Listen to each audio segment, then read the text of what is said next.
which one is correct?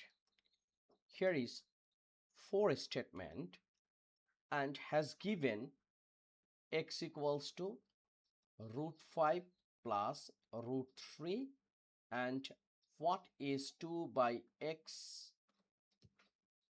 So first, this one is a x equals to root 5 plus root 3. So what will be the conjugate number of 1 by x? It means conjugate root 5 plus root 3, it will be root 5 minus root 3. So we will multiply this fraction by root 5 minus root 3. So root 5 plus root 3 times root 5 minus root 3. By this way, we can omit any root sign in the denominator. So here is a root 5 minus root 3, and it's looking a plus b and a minus b, right? So this case root 5 square minus root 3 square. So here root 5 minus root 3, root 5 square is a 5 minus root 3 square is a 3.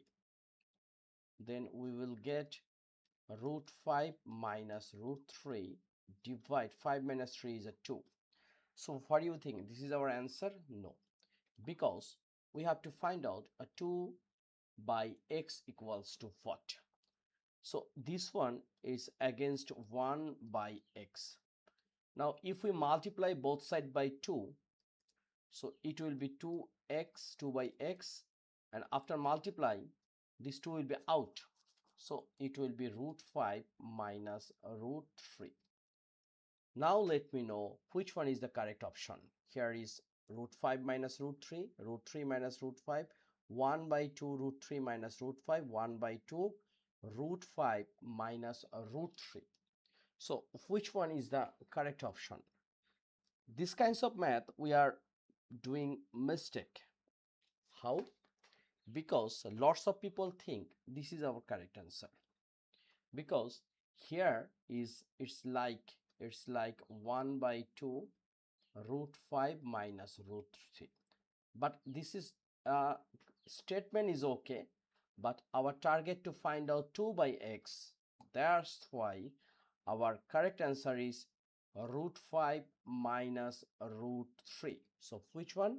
It's a number A. Okay, this is our correct answer, root 5 minus root 3. I hope you cleared this one. Have any question, please write a line in the comment section. Thank you.